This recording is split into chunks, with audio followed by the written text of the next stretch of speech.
Hi all.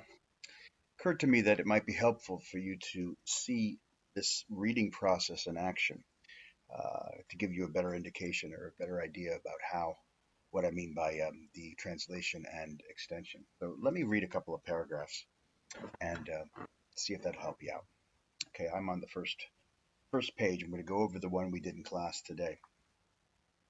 So recall that in class we said it is easier for the outsider to get the wrong conception of camp life, conception mingled with sentiment and pity. Little does he know that of the hard fight for existence which raged among the prisoners. This was an unrelenting struggle for daily bread and for life itself, for one's own sake and for that of a good friend. And that we had said that that paragraph meant, um, it's easier for an outsider to just have pity on the prisoners. But please note that he's saying that they often did a lot of bad things to each other as a result of their incarceration. So that's what's come before. Now I'm going to go on to the next paragraph. Let us take the case of a transport, which was officially announced to transfer a certain number of prisoners to another camp. Okay, there's a sentence. It's got a semicolon there, but I'm going to stop there. Okay, so we're going to translate it. Okay, so let's take the case of a train in which you're going to try to get some of the prisoners to another camp. How does that extend what came before? Well, very simply, let's take the case. If let's the case to take the case is there, this is an example of how the prisoners could be doing something bad, and why we shouldn't just have pity on them.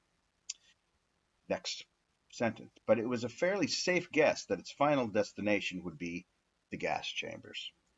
Um, a certain number of prisoners were going to go to another camp, but it's but from the perspective of hindsight here, it's pretty clear that the people who were going to another camp were going to their deaths. How does that extend what came before? It simply extends the example. It's still setting up. It's simply setting up the uh, the example. That's it. Nothing more than that. Next, a selection of sick and feeble prisoners incapable of work would be sent to one of the big central camps, which were fitted with gas chambers and crematoriums. How does this extend what came before? Simply saying that it's the sick and the weak that were going on to their deaths in those gas chambers. The selection process was the signal for a free fight amongst all the prisoners, or a group against group. Okay, now the last three sentences have been an extension of the previous sentence, but now this sentence is putting it all together for us. This is the example. The selection process was the signal for a free fight among the prisoners, or a group against group.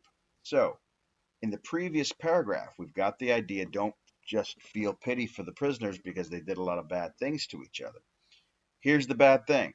The fact that some are going to their deaths immediately and others are not forces makes it such that the prisoners are battling against each other just to save their lives. And this is the example that was promised at the beginning of the paragraph. It's the example of the previous paragraph. So this sentence extends everything that came before, all three sentences, and the previous paragraph by saying the fight amongst the prisoners is what is the immoral stuff that possibly is going on. All that mattered was one's own name and that of one's friend were crossed off the list of victims, though everybody knew that for each man saved, another victim had to be found. So, what are they saying there? All that mattered to each person was to save their lives or to save the lives of a loved one. But they knew that for every person that they saved, somebody else would have to die. Well, how does that extend the previous paragraph? How does that extend everything that came before? Well, they're saying don't just have pity because they're doing bad things, perhaps immoral things. And the immoral things that are being going on is that for every man saved, another victim had to be found. Now, what's the main point of this whole paragraph? The main point of this whole paragraph is that the example of having prisoners sent to another camp. Having them sent to another camp creates the circumstance under which each of the prisoners, it's prisoner against prisoner, group against group. Um, an outsider might just have pity, but take a look. They're engaging in amoral behavior, or not, perhaps not good behavior. Now, for me, when I look at this, I don't quite believe Frankel in the sense of saying I don't agree with him saying don't just have pity, because this is the most pathetic thing I could think about, that these people are being forced to just think of their own lives because of their circumstances. I don't find that to be something that's not pitiable. Nonetheless, that's what this is saying. Okay, there's an example. I can give you more if you want them. If you want them, write to me and I'll do it again. Okay? Good luck.